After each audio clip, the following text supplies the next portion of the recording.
Buenas tardes, amigos. Eh, la Autoridad de Turismo de Panamá me ha invitado a hacer una presentación y contar la historia de algunos caciques panameños a los cuales yo he investigado y he publicado un libro que se llama Travesía Panameña. Eh,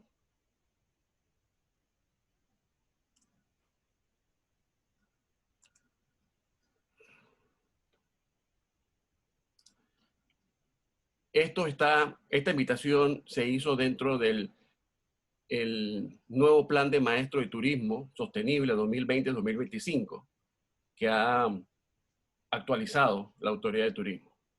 Esto es importante recalcarlo porque yo estuve leyendo el plan y ahí habla de varias, le llaman diferenciadores que tiene Panamá en relación a su ventaja como destino turístico dentro de la región y el mundo.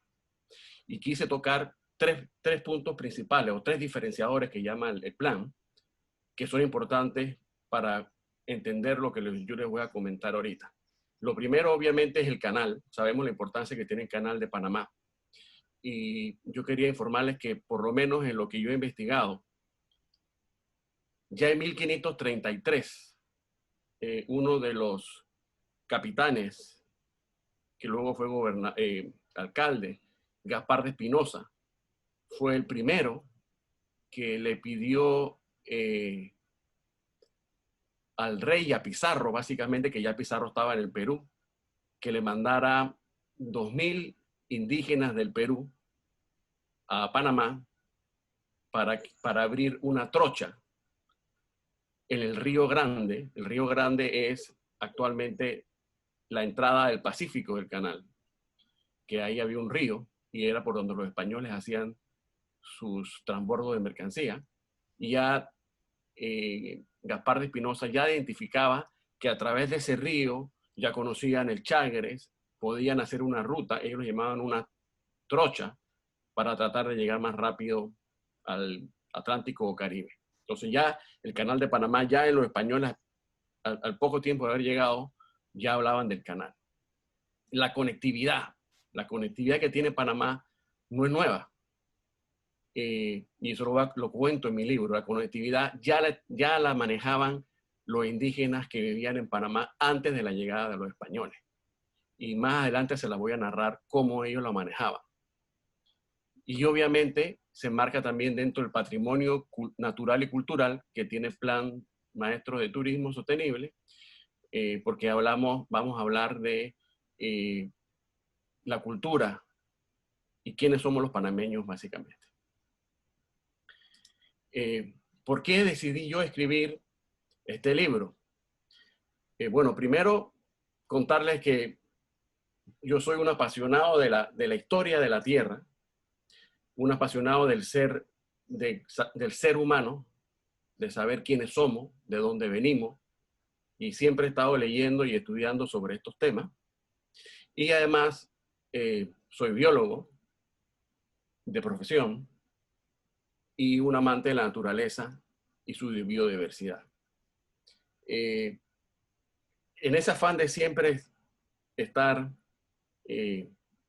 leyendo sobre el ser humano, sobre la historia de la Tierra y la naturaleza,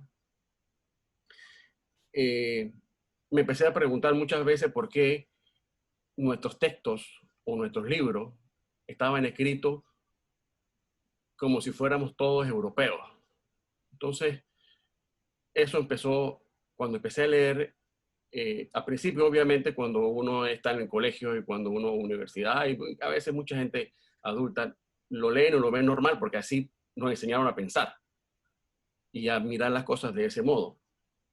Pero cuando uno se empieza a conocer cómo eran el territorio panameño antes de la llegada de los españoles, empieza un poco a haber una cierta molestia de cómo fueron narradas la historia panameña. Entonces eso también me provocó una inspiración, digámoslo así, de empezar a investigar un poquito más sobre lo que había pasado. Y la ventaja de hoy en día del acceso a Internet. Hoy con Internet nosotros podemos investigar cualquier cosa que se nos ocurra del acontecer de la historia nuestra y del mundo, y la encontramos en Internet. Y no solo encontramos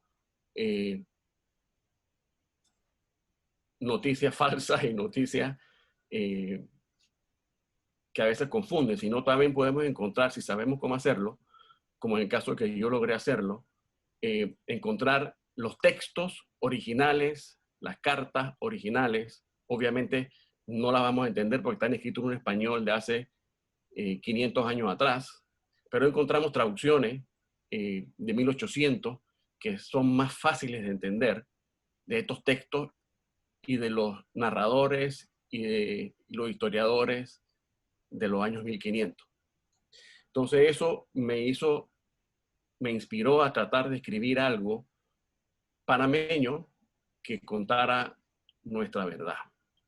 Entonces, ¿qué busca este libro? Este libro que publiqué busca integrar estas narraciones históricas que encontré en la web con toda la literatura científica publicada de nuestros arqueólogos panameños y algunos extranjeros que han venido a hacer estudios en Panamá, que cuando uno las lee también son muy técnicas y a veces difíciles de entender. Entonces traté de integrar las narraciones antiguas con la literatura científica y sobre temas arqueológicos sobre todo, y tratar de ponerlo de una forma sencilla. También traté de hacer algún filtro en lo que investigué, sobre todo basándome en las personas que escribieron que han vivido en Panamá. O sea, yo solamente basé mi libro en los narradores españoles que estuvieron en Panamá algunos años, porque hay historiadores que han escrito de Panamá que nunca han vivido en Panamá y entonces a veces no entienden bien nuestro territorio, que yo creo que es muy importante al momento de hacer análisis sobre lo que pasó en nuestra historia. Obviamente la visión panameña. Yo nací en Chile, pero llegué a Panamá de 10 años, así que me siento panameño, tal vez mucho más que muchos panameños. Conozco Panamá completo, todos los rincones de Panamá lo conozco y he visitado, así que he tenido esa suerte. Entonces quería dar una visión panameña. Y también este libro que les hablo, dentro de la edición yo elegí varios jóvenes que lo miraran y lo leyeran, tratando de escribir de una forma que los jóvenes lo entendieran. Por eso que también, si ustedes lo revisan en la web, el libro está con dibujos de jóvenes que hicieron.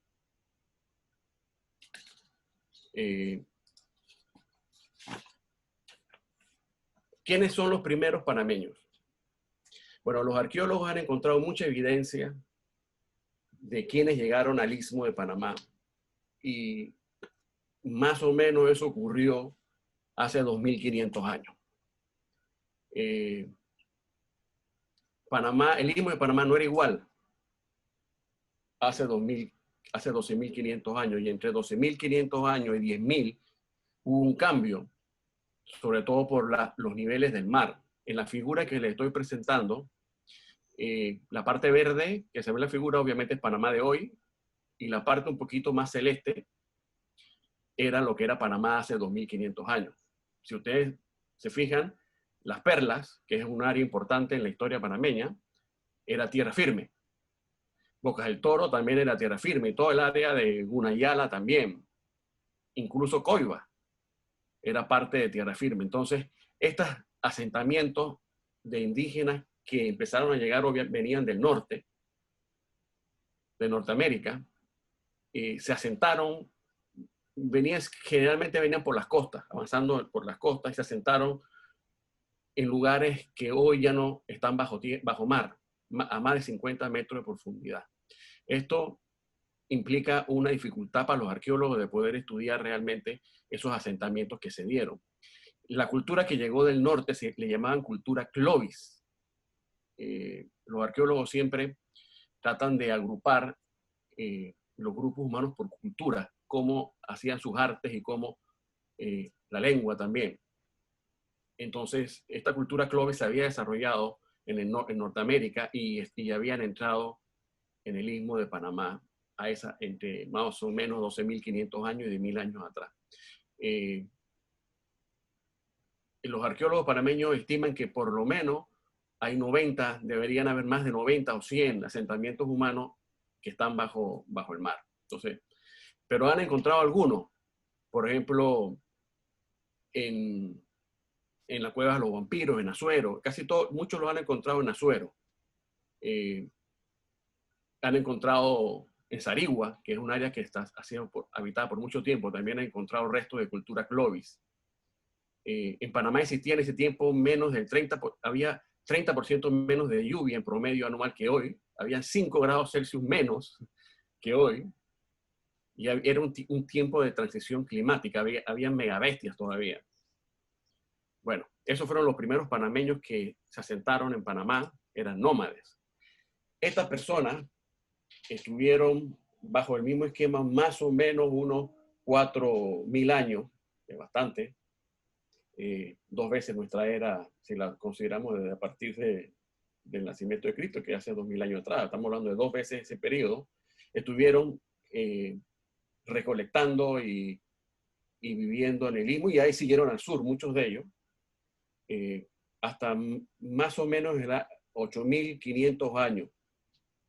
Este grupo de indígenas dieron origen a los que hoy se conocen como chibchas, que están básicamente en el Istmo centroamericano y algunos en el norte de Sudamérica. Hoy tenemos a los gunas, nobes, bugles, nasos, teribes y vibrí que descienden de los chibchas.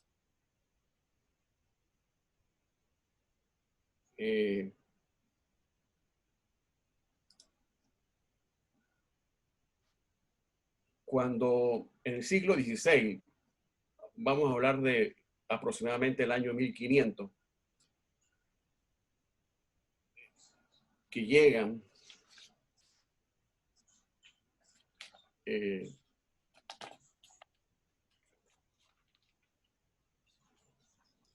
los españoles a América, habían pasado ya muchas cosas en el Istmo. Lo principal que ocurrió, y realmente ocurrió en el mundo, pero también en Panamá y América, fue la domesticación de plantas y animales. ¿Esto por qué es tan importante? Porque al momento que el ser humano domestica las plantas principalmente, cambia el estilo de vida y cambia la forma cultural que nos hemos desarrollado. Hay una jerarquización de la sociedad. Hay ricos, pobres, hay chamanes, hay doctores. O sea, la domesticación de las plantas provoca muchos cambios en la cultura nuestra. ¿Por qué? Porque básicamente pasamos de ser seres que éramos nómades, recolectores y cazadores, algunos, pescadores la mayoría, a quedarnos más tiempo en ciertos lugares cultivando las plantas que estábamos domesticando. Eso ocurrió alrededor de 6.000 años atrás en Panamá. Según los arqueólogos, por ejemplo, les puedo decir que las primeras verduras o legumbres que se domesticaron son el sagú, el lerén, los zapallos y el maíz. Todo eso se comía en Panamá. No es que nosotros los panameños domesticamos eso, sino que lo compartíamos con grupos vecinos y los incorporábamos a nuestra dieta. Pero eso nos cambió radicalmente la forma de cultura nuestra. ¿Dónde ocurrió eso? Eso ocurrió básicamente en la cuenca del río Santa María. El río Santa María, en mi opinión, es un área muy importante en la historia de Panamá. Ustedes saben que el río Santa María, o les refresco para los que no saben, está ubicado en el área del Arco Seco, lo que hoy llaman Arco Seco.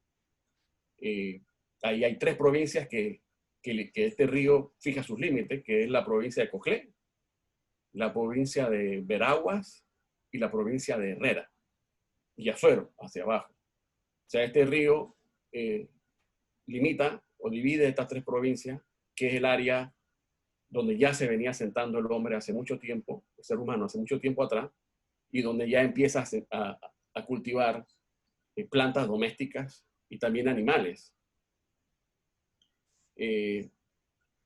¿Esto qué provocó? Provocó que la población creciera en tamaño y provocó conflictos. Ya esto ocurrió hace 4.000 años atrás. Ocurrieron muchos conflictos que los arqueólogos han identificado y provocó que la expansión de la población ya de los descendientes de los chipchas ya se empezara a ocupar todo el istmo de Panamá. Hace 2.500 años, poco más cercano a nosotros, ya casi en nuestra era,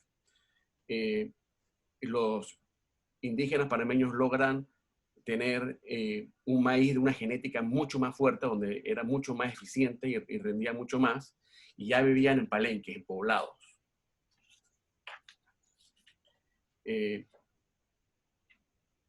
Aquí yo les presento un mapa de las tres grandes culturas que había en Panamá para el año 1500. El país, el istmo panameño estaba dividido en 3: la cultura Cueva, que estaba al este, la cultura Gran Coclé, que estaba en el centro, y la cultura Gran Chiriquí, que estaba en el área occidental. Básicamente, la más desarrollada era la cultura Gran Coclé. Y ahora les voy a contar un poco más sobre eso. Pero antes, quería hablarles de cacicazgo o civilización. Porque los españoles que llegaron a Panamá venían del Caribe, principalmente, y en el Caribe a los jefes de poblados o jefes de grupos indígenas le llamaban caciques. Cuando llegan a Panamá, le empiezan a poner esos mismos nombres de caciques, pero en Panamá no había esa nominación de cacique y no eran, no podemos comparar lo que había en Panamá con un cacique. En Panamá habían distintos reyes con distintos niveles de gobernanza y de mando. Obviamente habían caciques que gobernaban un pueblo, una población X, pero también habían otros reyes que gobernaban varias poblaciones y varias regiones, que podríamos compararlo con un rey, porque tenían varios caciques bajo su dominio. Por ejemplo, en el caso del Gran Coclé, al tiempo de llegar a los españoles se hablaba del gran cacique, el del gran rey, o le llamaban Tiva, o tenía varios nombres dependiendo del idioma que se hablaba, porque también se hablaban varios idiomas en Panamá en aquel tiempo. El cacique, lo que llaman los españoles el cacique París, dominaba casi todo el Arco Seco, gobernaba, junto con otros caciques que estaban bajo su dominio. Esto me hace, además, estos reyes indígenas tenían contacto con los incas, por ejemplo, y tenían contacto con los aztecas en el norte. Había intercambio comercial, y eso también yo lo escribo y lo demuestro en mi libro. O sea que ellos conocían la civilización, sabían lo que era una civilización. Entonces, yo argumento en mi libro que nosotros los panameños, antes de los españoles, estamos en un nivel mucho más arriba que cacicazgo, a pesar de que los arqueólogos lo llaman señorío pleno, que significa que un rey gobierna varios caciques. Y yo hablo que estábamos mucho más cerca, o éramos prácticamente civilizados. Y eso las pruebas de eso lo pongo en mi libro. ¿Quiénes fueron los que le hablaron a Balboa del Imperio Inca? Fueron indígenas cuevas. Ellos ya tenían relación con ellos, sabían cómo llegar y cómo salir de ahí. Eso lo narra Gonzalo Fernández de Oviedo en su libro de las Indias. También los mismos cuevas le dijeron a Balboa que había otro gran imperio muy rico que estaba más allá de Coiba, que era hacia el occidente de Panamá.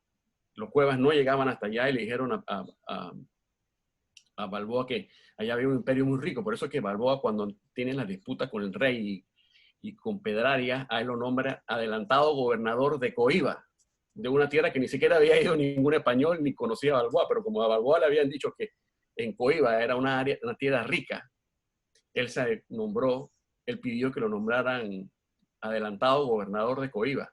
Y también él quería hacer su expedición al Perú, que nunca logró hacer, que después la retoma Pizarro. Entonces, aquí en este mapa les muestro cómo estaba el territorio en 1500. Entonces, para que sepamos un poquito, esta cultura de Gran Coclé, que me voy a empezar a profundizar ahora y a contar historias de estos caciques importantes, era la más rica que había en Panamá y la más poderosa.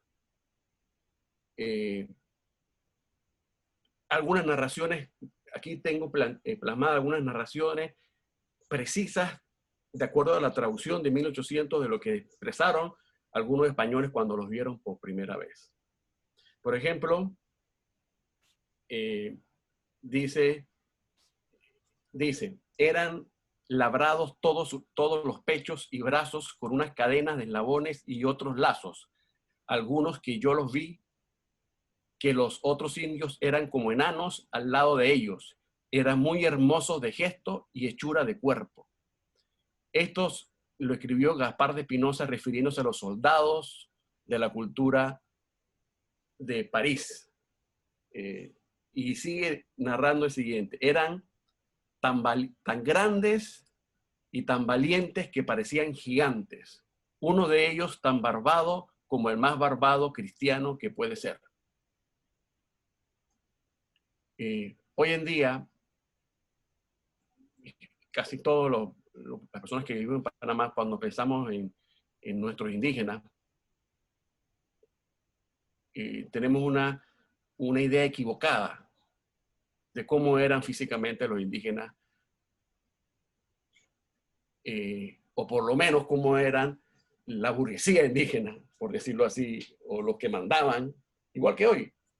Hoy los gobernantes y las personas que tienen poder económico viven de una forma y las personas vulnerables viven de otra forma y pasan dificultades que hacen ver diferencias en la alimentación. Y ocurría lo mismo cuando llegaron los españoles con los indígenas que vivían aquí. O sea, había un grupo, una élite, que está descrita aquí, que nos damos cuenta que eran incluso más altos que los mismos españoles.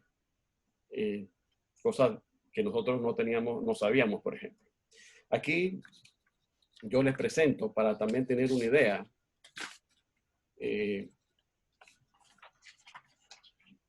cómo era el arte que se desarrollaba a la llegada de los españoles. Esto era la última tecnología artística que había en la cultura Coclé, de Gran Coclé, al momento de llegar a los españoles. Si ustedes ven estas imágenes, a mí me impresionan. Es un arte abstracto, muchos referidos a temas de animales, pero de una gran elaboración. O sea, esto eran artistas de primer nivel que habían en Panamá para la llegada de los españoles en 1500. Aquí yo les pongo, por ejemplo, de lo que yo pude investigar en el Gran Coclé, cuál es la fuente bibliográfica, lo que le llaman provincia y lo que podría ser hoy. Es solamente para tener una referencia. Yo lo he podido investigar que los españoles generalmente le pusieron el nombre del cacique o el rey que había en el área al lugar. Entonces, podemos fácilmente interpretar no sabemos el nombre original del área, pero sí podemos interpretar el nombre del cacique del lugar. De la cultura de Gran Coclé, que empezaba a partir de Chame hasta Suero, ahí encontramos diferentes nombres de caciques: Chame, Cherú, Natá, Troveitrota, Trabrada, París, Usagaña, Guararé, Huera, Guanato y Huisca. Eso por poner, no había muchos otros más, pero estos eran lo que los españoles mencionaban. Esta siguiente figura, yo les empiezo ya a entrar en materia y yo les presento aquí la ruta que siguieron los dos conquistadores en las dos invasiones iniciales que se hicieron en territorio del Gran Coclé. Los españoles ya se habían asentado entre Darién y Colombia, el área de Colombia. Allá llegó Balboa en 1510 y estuvieron más o menos 5 años por esa área, medio enredados allá en esa zona.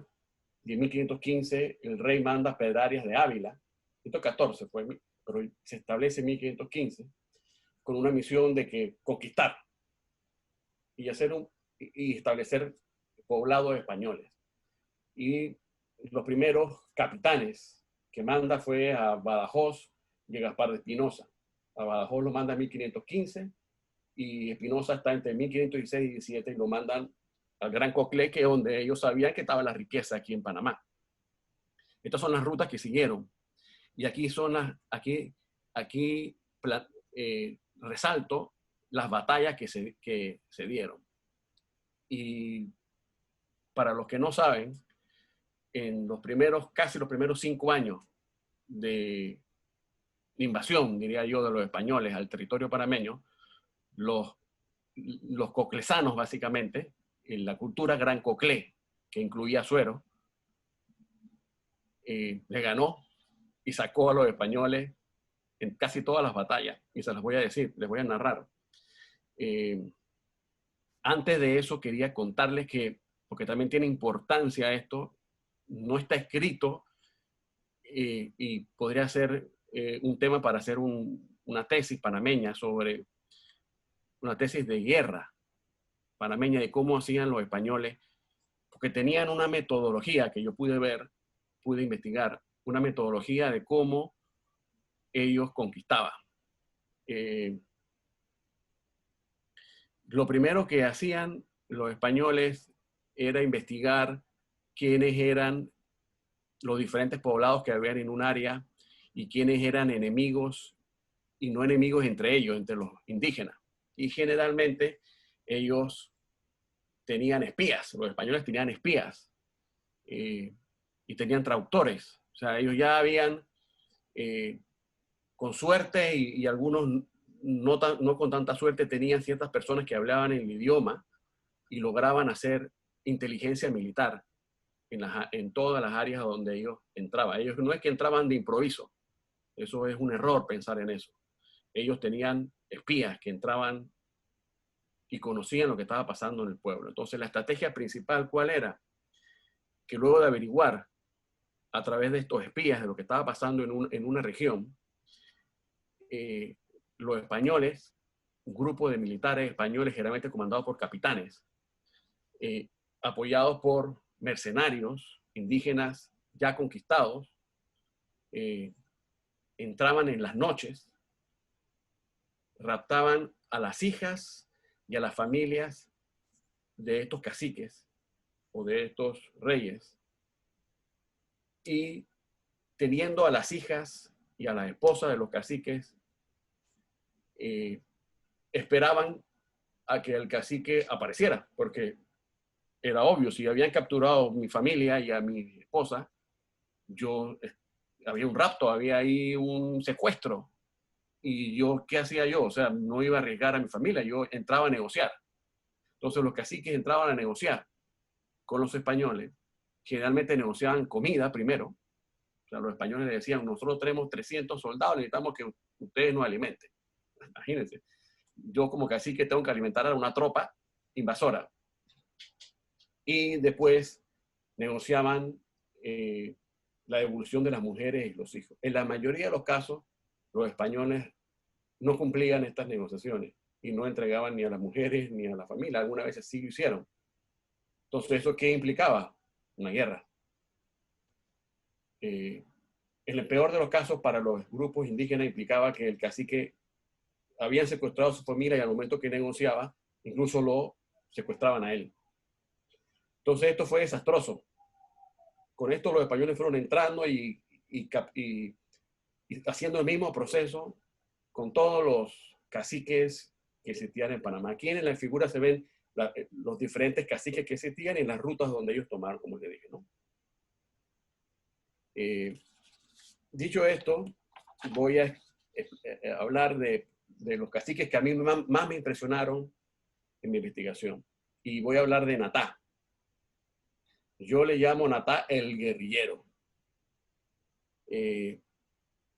Natá cubría el área donde hoy es los límites de su territorio, era lo que hoy es el río Coclé del Sur, Río Chico y Río Grande.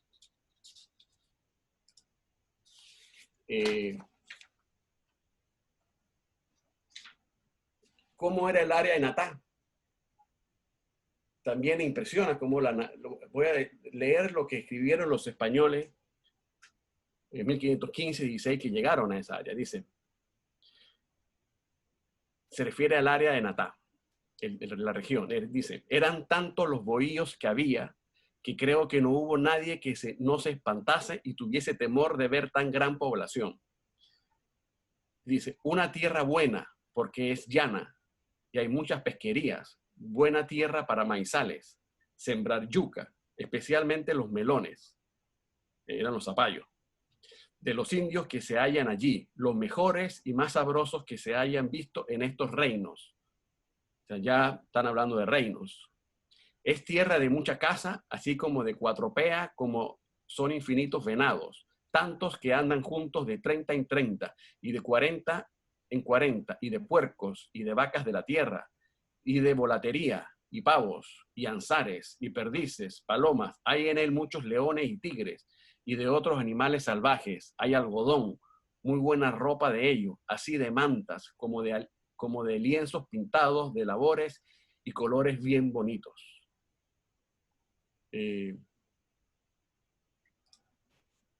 Dice, y siguen describiendo, hay otra manera de buhíos o casas en Natá redondos como unos chapiteles muy altos, son de mucho aposento y seguros, porque el viento de la brisa que aquí corre mucha parte del año con mucho ímpetu.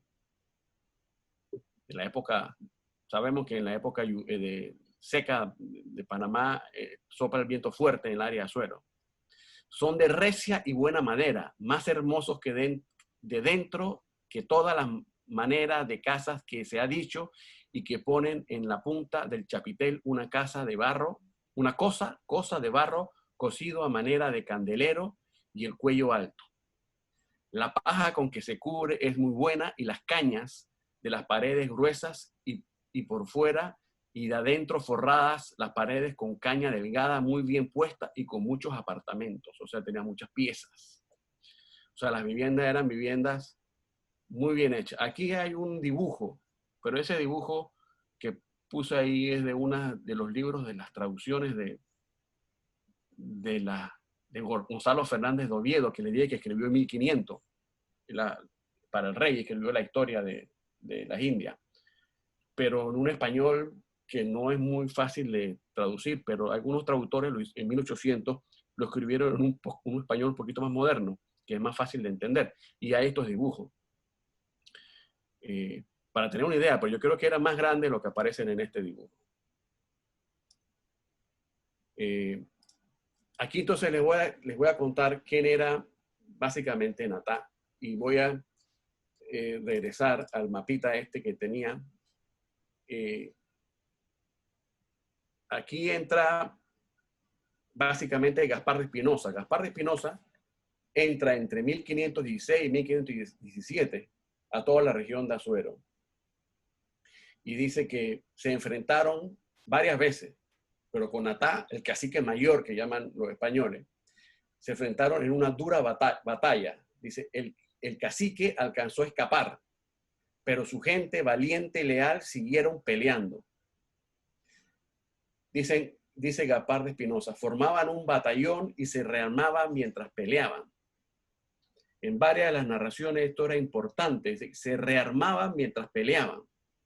Ellos tenían, los indígenas tenían, le llamaban a los capitanes, que tenían los indígenas eran las personas que estaban en los batallones indígenas peleando y no permitían que ningún guerrero se desertara. Ustedes saben que en la guerra la deserción es algo, el miedo, los guerreros salen escapando de las batallas.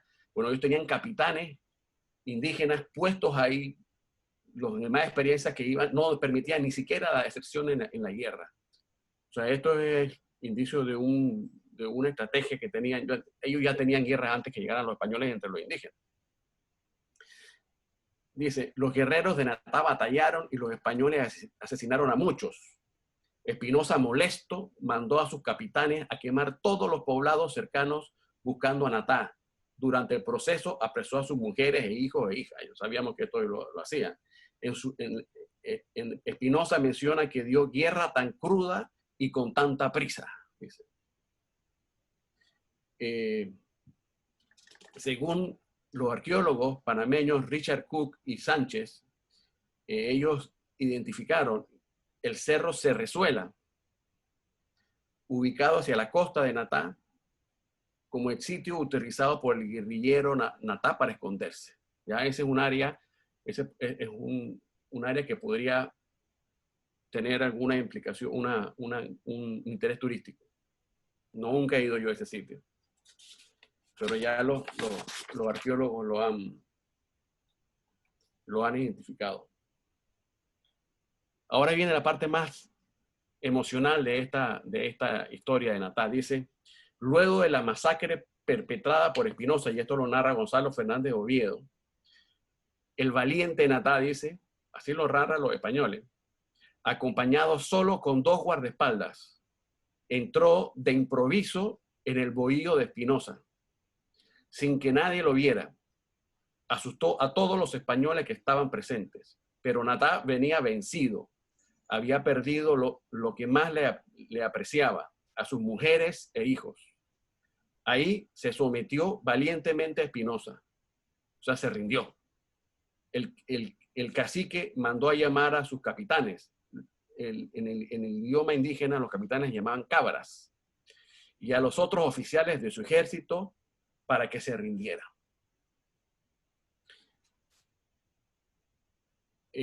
Espinosa se quedó varios meses en la villa del cacique Natá y esperó que transcurriera la época lluviosa. En la época de lluvia ellos paraban y trataban de mantenerse y evitar la guerra en época lluviosa porque le era más difícil. Cuenta que obligó a los indígenas de Natá a sembrar maíz para los españoles. Sin embargo, los cabras de Natá que no se habían rendido no acudieron al acuerdo de rendición solicitado por el cacique mayor Natá. De ahí que Espinosa no le quedó otra solución que mantenerlo como rehén y usarlo como un seguro de vida. Los capitanes y cabras de Natá organizaron una guerra de guerrillas contra Espinosa. Venían en las noches a robarle las provisiones, aniquilaban a los indígenas que eran mercenarios de los españoles, que eran los cuevas, ahora les voy a contar sobre esto, y también a los que cultivaban el maíz para los españoles. Natá estaba preso y su gente seguía perturbando las tropas españolas. Después de varios meses, Espinosa no soportó más, cercó y aisló los poblados fieles al cacique que estaban en los alrededores de la villa y también bloqueó la ruta de abastecimiento, intentar matarlos de hambre. Espinosa asesinó al cacique Escoria, que era otro de los caciques guerreros que estaba en Santa María, y a sus 2 valientes hermanos.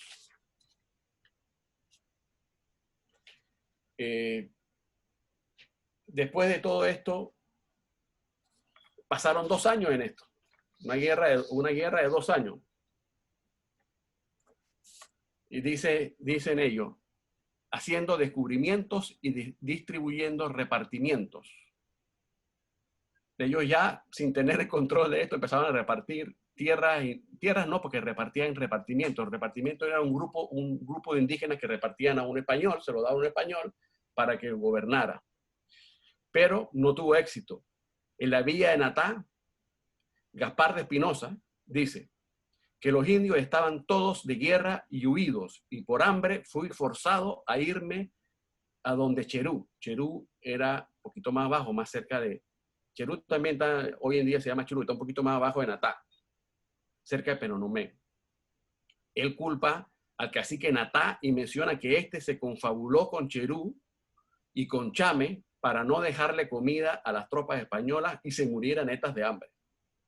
En conclusión, después de 2 años de invasión, el cacique Natá con sus capitanes le proporcionó a Espinosa la misma medicina que le estaba dando Espinosa, tratando de aniquilarlos, cerrando las vías de acceso a la comida.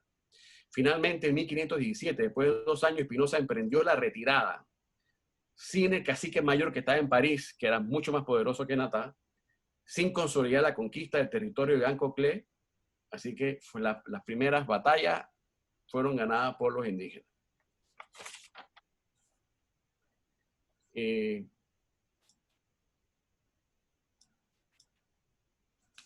Así que esa es la historia de Natá.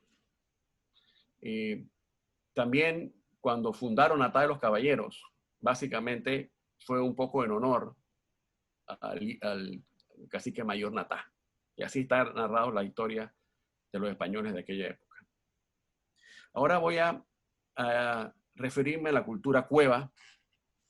La cultura cueva, que habitaba desde Chame hasta Colombia, por ambas costas, fue la que jugó un papel más importante durante la conquista, en los primeros años de la conquista española en el Indio. Lastimosamente, esta cultura fue sometida por completo y su población no fue diezmada además de la conquista, las enfermedades y matanzas. Con ello, los españoles realmente fueron sanguinarios. Además, a estos cuevas conquistados fueron los que usaron como mercenarios en las guerras para tratar de conquistar Coclé, el Gran Coclé. Aquí yo describo de lo que pude investigar los indígenas en la región y quién lo cita. Está Careta, que está en Gunayala, Comogre, en Chucunaque, Pocorosa, que puede ser Santa Fe en Darién, Tamame, Chepo y Pacora, Peruqueta, Tubanamá, Chitagarra. Estos son algunos. Y voy a contar la historia de Careta. Careta fue un aliado de Balboa. Es el cacique más famoso de la historia de la conquista española en los primeros 10 años de historia escrita panameña. ¿Dónde estaba ubicado el pueblo de Careta? Estaba ubicado en lo que se llamaba en aquel tiempo el puerto de Cueva en Gunayala, cerca de la punta Carreto y del río del mismo nombre. Careta es el padre de Anayansi. Anayansi es un nombre que pusieron los historiadores después a su hija, a su princesa. No sabemos si se llamaba Anayansi o no, pero sí sabemos que fue la pareja de Vasco Núñez de Balboa. Eso lo dice Gonzalo Fernández Oviedo en 1853. Careta tenía bajo su mando 2.000 soldados de guerra. Es en el pueblo de Careta también que luego Pedraria funda Acla y donde decapitan a Balboa.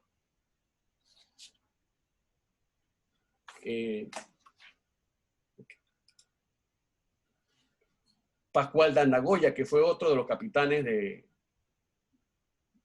Pedrarias de Ávila que mandó a conquistar, narra, por ejemplo, que las mujeres andan muy bien vestidas desde los pechos hacia abajo, con mantas labradas de algodón muy bonitas, como faldas que cubrían hasta los pies, y dormían en camas de algodón muy bien labradas. Los bustos bonitos y bien puestos eran apreciados, y las señoras principales de los caciques se llamaban espavés.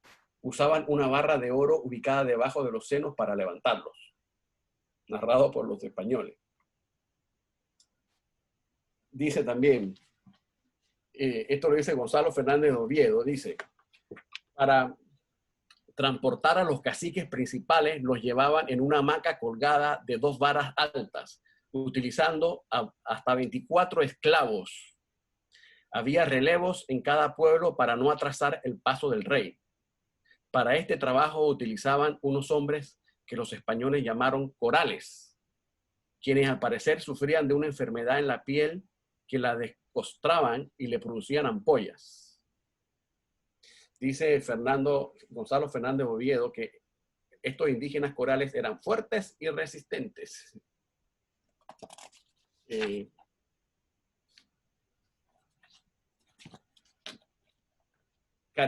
Como ha sido en tradición a lo largo de la historia del ser humano, el ser humano siempre ha utilizado los matrimonios como fuente de alianza, no de amor, sino alianza estratégica. Y voy a comparar esto porque, ¿qué hizo Careta? Careta hizo lo mismo. Lo mismo que estaba pasando en España entre la alianza que se hizo el rey Fernando con la reina Isabel, Careta lo estaba aplicando con Balboa y puso a su disposición a su hija, su princesa, Ana Yancy, para que se casara con Balboa. Y estas cosas no ocurrieron al azar. Todas estas cosas tenían alguna razón. Le voy a contar, por ejemplo, que 2 años antes que llegara Balboa a esta zona, ya había pasado Nicuesa por Panamá, tratando de asumir su gobernación, y había tenido un fracaso muy grande. Y dentro de los naufragios que había tenido Nicuesa, un español, un grumete de su barco, llamado Juan Alonso, había desertado y justamente había caído en el poblado de Careta. Y cuando llega a Balboa ya tenía 2 años viviendo con los indígenas y ya hablaba el idioma. Entonces, Juan Alonso le fue muy útil a Balboa y Juan Alonso conocía perfectamente a Careta. Entonces, con ayuda de Juan Alonso, Balboa y Careta empiezan a formar una alianza importante y que le permite sellarla con esta alianza que se hizo entre la princesa de Careta y Balboa. Dice Gonzalo Fernández de Oviedo, dice, mujer hermosa e inteligente que supo conquistar y ganarse el alcalde desde un inicio. Así lo narra Gonzalo Fernández de Oviedo.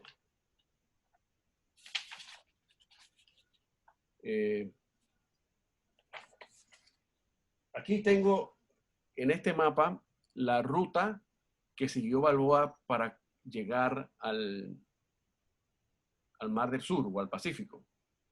Y toda la ruta que siguió con todos los indígenas que él logró tener contacto.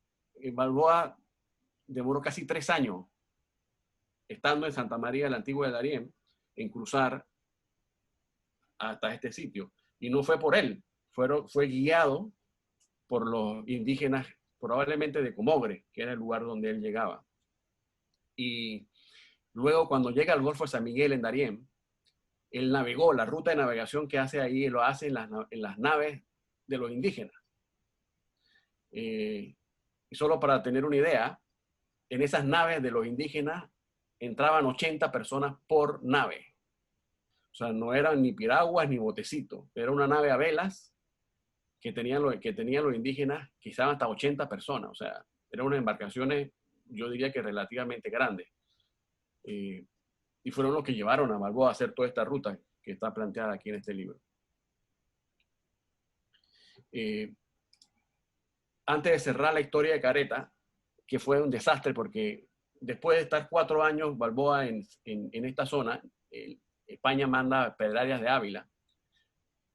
Y realmente no fue Pedrarias de Ávila, porque Pedrarias de Ávila ya era una persona mayor, pero él mandó todos sus capitanes a explorar y conquistar toda la zona de Darién y después Coclé, el Gran Coclé, y desbaratan todas las alianzas que tenían con los indígenas y hubieron gran cantidad de muertos indígenas y españoles en esta ruptura de la alianza. Entonces, ahora ya me retrocedo y les voy a contar la última historia.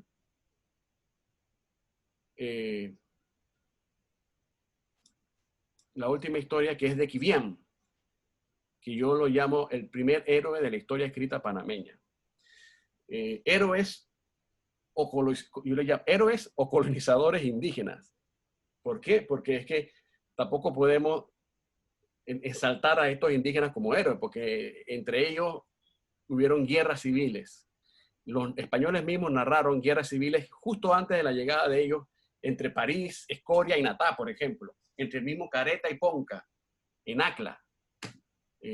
Acla significa huesos, en cueva, y Pedrarias de Ávila le puso el nombre de Acla precisamente porque era un lugar donde hubo una batalla entre Careta y Ponca, donde había mucha cantidad de cuerpos y huesos humanos. Entonces, por eso le pusieron Acla. Quibián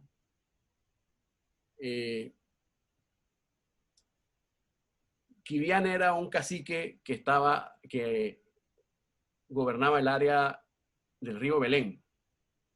Aquí llegó Colón, casi 10 años, un poquito más, 9 años antes que Balboa. Llegó Colón con Bartolomé, su hermano, Bartolomé Colón. Cristóbal Colón y Bartolomé llegaron en el cuarto viaje. Y como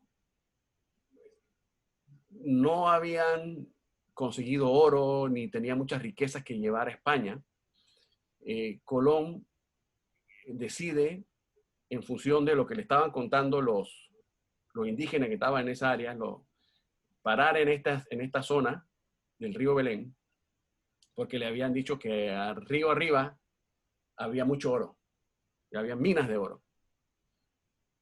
Entonces dice Colón que ahí fundó Santa María, en el río Belén, él fundó la primera ciudad, bueno, no ciudad, pues, primer poblado español. Y les voy a narrar, dice, en este mapa ahí se ve la ruta que siguió Colón y la ruta que siguió Nicuesa, que fue el primer gobernador, está en mi libro también. Dice aquí, lo que dice que dejó a cargo del recién fundado pueblo de Santa María de Belén a su hermano Bartolomé, porque Colón se enfermó. Él escribió una carta sobre la narración de esto y dice, Colón describe el cacique Quibián y dice que así llaman al señor de la tierra. Dice, Quibián, hoy no se sabe si Quibián era realmente cómo designaban el nombre del cacique o era el nombre del cacique.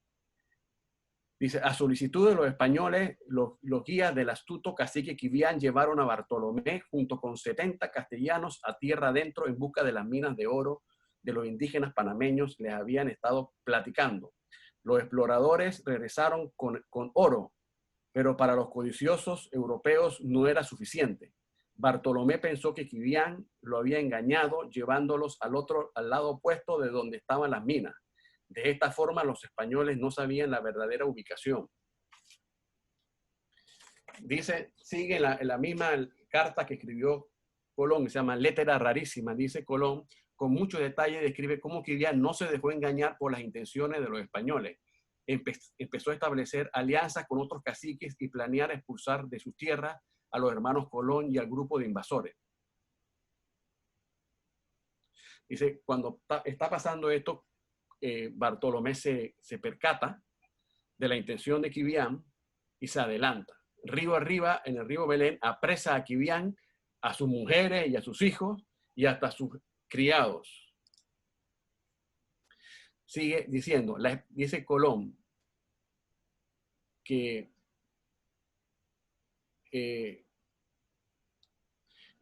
dice en las narraciones que Quibián, una vez apresado en el piragua o la embarcación que lo llevaban, Quibián se escapa y se tira al río. Los españoles pensó que él se había ahogado, pero Quibián logró salir con vida del río y rearmó su ejército y con aliados. Y atacó a los hermanos Colón en el poblado que habían fundado en la desembocadura del río Belén. Colón estaba en la embarcación porque estaba enfermo. Y llega a Quibián, al poblado, y dice, y esto es lo que narra en la carta Colón, dice, la esperanza de escapar era muerta, que llamando, llorando y muy aprisa a los maestros de la guerra de vuestra alteza, a todos los cuatro vientos por socorro, mas nunca le respondieron y cansado se durmió gimiendo, que pasaron 9 días y que en el nombre de la Santísima Trinidad partí la noche de Pascua con los navíos podridos, abrumados, todos hechos agujeros, y que en Belén solo dejé algunas cosas. Bueno, le he narrado la historia de estos tres caciques panameños que estaban en Panamá en las primeras 2 décadas del siglo XVI. Y están plasmadas en mi libro. Ahí en mi libro hay otras historias que ustedes las pueden buscar. En resumen, con este libro, con este relato, yo creo haber recopilado las pruebas arqueológicas y genéticas e históricas para entender que el 83% de los panameños en el siglo XXI tenemos sangre indígena. Bueno, yo les expliqué, como yo nací en Chile, yo tengo sangre mapuche, pero la tengo indígena. A pesar de que en nuestra cultura es totalmente occidental y que solo el 2% de los panameños conservan su acervo genético europeo intacto. O sea, todo el 98% de los panameños estamos mezclados. Solo el 2% conservan el acervo genético intacto de Europa. Estos son por estudios genéticos. Ahí yo cito cuáles son los estudios que hacen sobre este análisis. La gente panameña incluso hoy percibe esto equivocadamente. Por ejemplo, en los datos del censo del 2010, solo el 12.3% de la población panameña se reconoce como de origen indígena. Se ignora además que el 9% de la población panameña hoy en día tiene como lengua materna una variante moderna del chicha. O sea, el 9% de los panameños ni siquiera hablan español. Ustedes saben de cuando entrevistan a los Nove o a los Emberá, a los Gunanes, ellos les cuesta hablar el español. A veces los panameños piensan, o nosotros los latinos, estos no tienen educación, no saben, no es que no tengan educación, es que no saben hablar el español bien, porque ellos hablan otro idioma.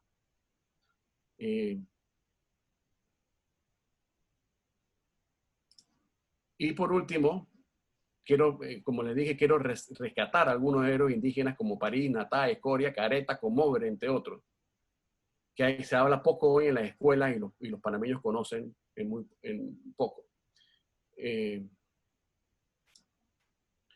Bueno, aquí finalmente yo aquí pongo donde en mi libro lo pueden encontrar gratis y lo pueden bajar en todas estas páginas web que están, que los pongo aquí al final, y ustedes lo pueden descargar y leer. Y ojalá me den un feedback de qué les pareció. Gracias a todos por escucharme, espero no haberlos aburrido y espero que haya sido novedoso y placentero lo que les conté. Gracias.